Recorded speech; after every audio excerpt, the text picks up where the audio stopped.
So you want to go climbing in the Alps, but you have never done it before and you don't really know where to start from.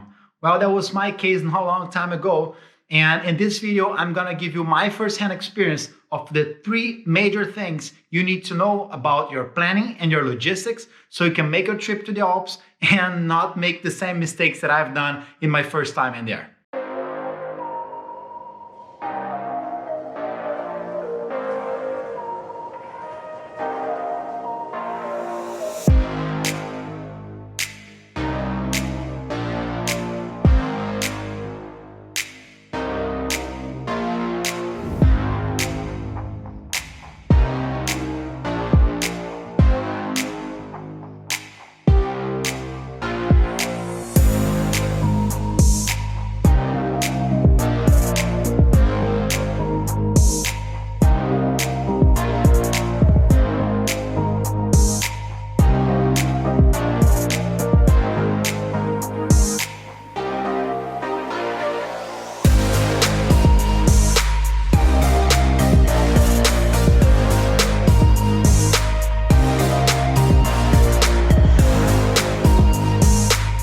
Hello everyone, and welcome to the first video of a series about my first alpine experience, which happened in August of this year in the Swiss Alps.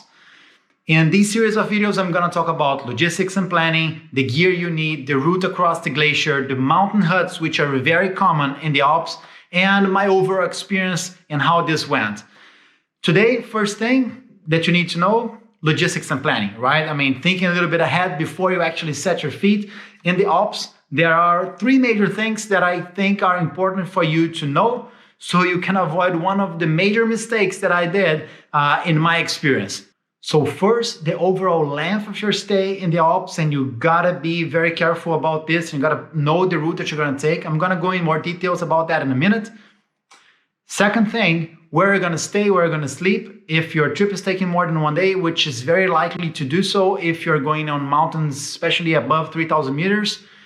And then third, whether you're going alone or with a group. And there are a couple of things that you need to keep in mind as well. All right, so let's get down to this. Number 1, the overall length of your stay. For most of the mountains or the high mountains in the Alps, I'm talking about above 3,000 meters to 3,500 meters, you cannot expect to do the whole mountain or the whole trail all the way up and down in the same day. The reason for that is not really the elevation gain or even like the overall length that you're gonna cover, but actually the time of the day that you need to cross the glacier part of your route. While most of the routes, again, in that altitude, you're gonna see a glacier or at least a snow-covered part of the mountain at some time. So the thing is, you need to cross that area very early in the morning. I was doing this in August. I mean, if you're going for the summer season, which is usually, let's say, the easiest season or the most approachable season for the Alps, you want to be crossing the glacier, the snow-covered areas early in the morning when the ice is hard, when it's still very hard. So when you're actually coming back from your routes after reaching the summit, you're going to be going over some very slushy or very hard to progress parts of the glacier.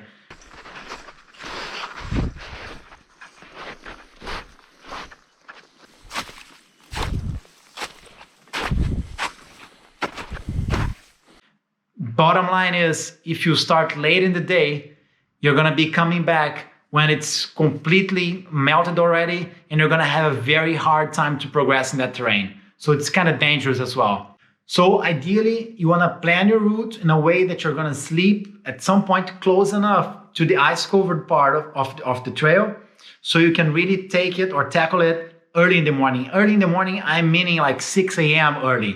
And also, I mean, there's no way you can start all the way down there from the parking lot unless you really start like at 3 a.m.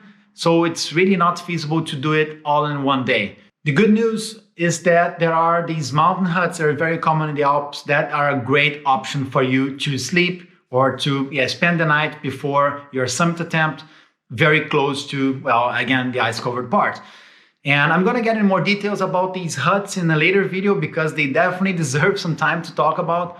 But Now going to the second point about accommodation, they're definitely the preferred option if your trail or if your objective involves a longer approach to the summit.